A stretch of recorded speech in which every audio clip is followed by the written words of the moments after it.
नामित ने सिर हिलाते हुए कहा, हमने तो पूरी कोशिश की थी उसे समझाने की, तो फिर ऐसा तो नहीं कि उसे इस एग्जाम की मुश्किल होने का पता ना हो। मैं तो इस लड़के को समझ ही नहीं पा रहा हूँ। ध्रुव ने भी उसकी हाँ में हाँ मिलाई। हाँ, पहले राउंड में इसने परफेक्ट स्कोर लिया। दूसरे राउंड में ना सिर्फ इसका पेपर पूरा सही था, बल्कि इसने तो हमारी भी गलती बता दी। और हैरानी की बात तो ये है कि ये अभी भी 20 साल का ही होगा। ना जाने इसे ऐसी मेमोरी और कॉन्फिडेंस कहाँ से मिले। लेकिन जो भी हो, दोनों कमाल के हैं। विपिन की मेमोरी को देखकर दोनों को शॉक लगा था। उसकी परफॉर्मेंस वाकई कमाल की थी। उसकी जड़ी बूटी को पहचान कर अलग करने की काबिलियत शायद उन दोनों से एक लेवल ऊपर की ही थी। एक केमिस्ट का शिष्य जो उस केमिस्ट से भी ज्यादा होशियार हो, ऐसा तो सिर्फ सपने में ही हो सकता था। अगर उन्होंने ये चीज अपनी आंखों से ना देखी होती तो उन्हें भी इस बात पर यकीन ना आता। नामित ने कहा, वैसे देखा जाए तो ये पता लगाना मुश्किल नहीं है कि इसमें इतना कॉन्फिडेंस क्यों है। हम अभी पता लगा सकते हैं। वो अभी अभी लाइब्रेरी में पढ़ने के लिए गया है ना। क्यों ना हम किसी को उस पर नजर रखने के लिए भेज दें। थोड़ी देर में ही हमें उसका राज पता लग जाएगा। क्योंकि विपिन ने फार्मूला डिबेट करने का चुनाव किया था, तो जरूर उसे दवाई बनाने के बारे में कुछ ना कुछ तो पता ही होगा। अगर वो किसी को उसके पीछे भेज देंगे उस पर नजर रखने के लिए, तो वो जरूर उसका सीक्रेट पता लगा पाएंगे। आप सही कह रहे हैं, ध्रुव ने सिर हिलाते हुए कहा। फिर उसने अपने हाथ से एक इशारा करके अपने शिष्य को बुलाया और कहा, जाओ जाकर देखो कि विपिन उस बेसिक लाइब्रेरी में क्या कर रहा है। लेकिन उससे थोड़ी दूरी बनाए रखना। उसे ना तो तुम दिखाई देने चाहिए और ना ही पता लगना चाहिए कि तुम उसे देखने के लिए आए हो। जी, इतना कहकर उसका शिष्य बेसिक लाइब्रेरी की तरफ चला गया। जो केमिस्ट उस डिबेट में आएंगे वो जरूर कई मुश्किल और अजीब सवाल लेकर आएंगे, ताकि सामने वाला उनका जवाब ना दे सके और गलती करके फेल हो जाए। वो कैंडिडेट की जांच बहुत अच्छे से करेंगे, इसलिए पास होने के लिए कैंडिडेट को गहरा ज्ञान होना जरूरी था। इसलिए उन्हें हराने वाले के पास भी तो उतनी ही ज्यादा नॉलेज होनी ही चाहिए। यही सोचकर उन्हें विपिन का सीक्रेट जानने की जिज्ञासा हो रही थी। थोड़ी देर बाद ही वो कुछ अजीब सी शक्ल बनाकर वापस आया। नामित ने उसकी शक्ल देखकर पूछा, क्यों, क्या हुआ? वो क्या कर रहा था? क्या वो कोई खास दवाई बनाने का तरीका पढ़ रहा था? नहीं, ये बात नहीं है, शिष्य ने सिर हिलाकर बताया। उसने जो देखा था उस पर उसे यकीन नहीं आ रहा था। उसने देखा हुआ सीन बताने की कोशिश की। वो तो किताबों के पन्ने पलट रहा है। वो पन्ने पलट रहा है? शायद वो कोई खास किताब ढूंढ रहा होगा। बताओ, वो तो किन किन किताबों के पन्ने पलट रहा था? शिष्य ने थोड़ा रुक कर बताया। मैं जब वहां था तब तो वो रैक पर रखी दवाई बनाने की बेसिक किताबों के पन्ने पलट रहा था।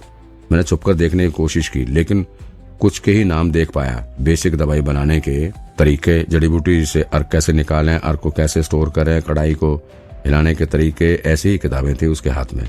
मुझे डर था कि कहीं वो मुझे देख ना ले, इसलिए मैं और नजदीक नहीं गया। बेसिक दवाई बनाने के तरीके, जड़ी बूटी से अर्क कैसे निकालें, अर्क को कैसे स्टोर करें, कढ़ाई को हिलाने के तरीके, ये सोचते हुए ध्रुव और नामित दोनों केमिस्ट भौचक के रह गए थे और एक दूसरे को हैरानी के साथ देख रहे थे। ये किताबें तो केमिस्ट के शिष्यों के लिए भी बेसिक नॉलेज थी। हर शिष्य को इन्हीं किताबों को पढ़कर केमिस्ट बनने की शुरुआत करनी होती थी। जैसे छोटा बच्चा सबसे पहले चलना और खाना सीखता था, वैसे ही ये लड़का कल फार्मूला डिबेट करने वाला था और आज ये इस लेवल की किताबों को पढ़ रहा था। ऐसा कैसे हो सकता था? पक्का तुमसे देखने में कोई गलती तो नहीं हुई? ये तो वही बात हुई कि बेस्ट तलवारबाज को पहले चैलेंज कर दिया और फिर बाद में अचानक से याद आया कि लड़ने के लिए तलवार चलाना भी सीखना होता था। क्या सच में यही बात तो नहीं थी कि तुम्हें पढ़ना याद ही नहीं रहा? नामित को यकीन नहीं हो रहा था। उसने फिर से पूछा, क्या पक्का वो यही किताबें पढ़ रहा था? शिष्य ने ना में सिर हिला दिया और फिर से समझाया, नहीं, मैं पक्का नहीं कह सकता कि वो क्या कर रहा था, क्योंकि वो पढ़ नहीं रहा था, सिर्फ किताब के पन्ने पलट रहा था। वो आगे आगे चलता जा रहा था और साथ ही साथ रैक पर पड़ी हर किताब को उठाकर उसके पन्ने पलटकर उसे वापस रखता जा रहा था। इसलिए मुझे समझ नहीं आया कि वो करना क्या चाहता था।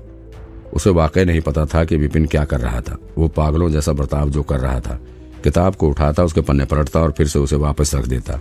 वो तो ना कुछ पढ़ता दिख रहा था और ना ही कोई खास किताब ढूंढता हुआ दिखाई दे रहा था। तो वो आखिर कर क्या रहा था? पन्ने पलट रहा था। जिस भी किताब के सामने से गुजरता उस किताब के नामित और ध्रुव समझने की कोशिश कर रहे थे। उन्हें समझ नहीं आ रहा था कि वो क्या बकवास सुन रहे थे। ध्रुव ने पूछा, वो कैसे पन्ने पलट रहा था? करके दिखाओ हमें। ठीक है। इतना कहकर शिष्य ने आसपास देखा। वहां पर कुछ किताबें पड़ी थी। उसने आगे आकर कुछ किताबें उठाई और फिर एक एक करके उन्हें उठाकर पन्ने पलटाकर उन्हें वापस रख दिया। कमरे में पन्ने पलटने की आवाज गूंजने लगी। फिर थोड़ी ही देर में वो साइड में आकर खड़ा हो गया। बस हो गया, इतना ही? ये देखकर शिष्य के पन्ने पलटकर कुछ नहीं हुआ? नामित ने फिर से पूछा। उन्हें अब भी कुछ समझ नहीं आ रहा था। हाँ, शिष्य ने सिर हिला दिया। बस ऐसे ही जब ये हो जाता है तो वो दूसरे रैक के पास चला जाता है। नामित और ध्रुव आंखें फाड़ फाड़ कर एक दूसरे को देख रहे थे।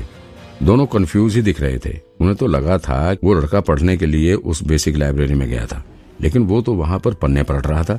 ऊपर से कोई कितना भी धीरे पन्ने पलट ले उससे कुछ पढ़ा नहीं जा सकता था, लेकिन वो लड़का तो उल्टा तेजी से पन्ने पलट रहा था, इतनी तेजी से कि शायद पेज नंबर भी ना पढ़ा जा सके। उन किताबों के अंदर क्या लिखा था वो तो दूर की बात थी, उसे तो ये भी नहीं पता होगा कि उन किताबों के नाम क्या थे। कहीं ऐसा तो नहीं वो ये देख रहा हो कि किताब किस मटेरियल की बनी है ताकि वो बाद में उन्हें जला सके। थोड़ी देर सोचने के बाद ध्रुव को बस यही समझ आया, क्योंकि किताबों को जलाने के सिवा दूसरे किसी काम के लिए इस तरह से पन्ने नहीं पलटे जाते थे। नामित ने मना करते हुए कहा, नहीं नहीं, वो ऐसा क्यों करेगा भला? वैसे भी उस बेसिक लाइब्रेरी में केमिस्ट ग्रुप के कोई सीक्रेट नहीं रहे हैं और उस लाइब्रेरी को इतनी आसानी से जलाया भी नहीं जा सकता। एक शिष्य होकर भी वो इतना बेवकूफ तो नहीं लगता। हालांकि ध्रुव का आइडिया अजीब तो था, लेकिन उसके सिवा उसे और कोई मकसद नहीं समझ आ रहा था जो पन्ने पलटकर पूरा होता हो। वो फिर से सोच में पड़ गया। उसे नामित से ही पूछा, फिर तुम ही बताओ इसका क्या मतलब हुआ? वो क्या कर रहा है?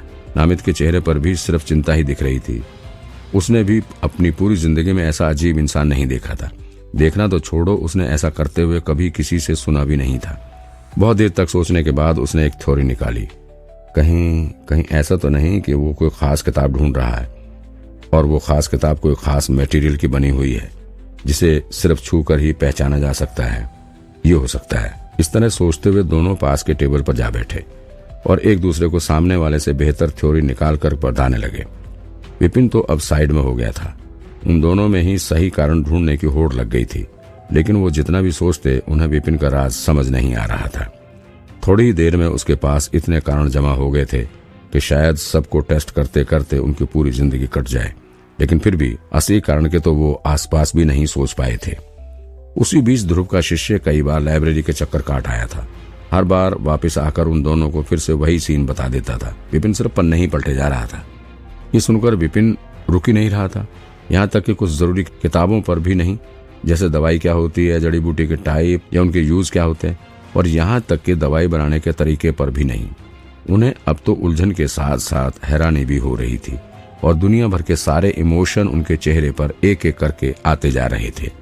और अब तो वो और भी अजीब अजीब थ्योरी बनाने में लग गए थे ताकि वो विपिन के इस अजीब बर्ताव को समझा सकें।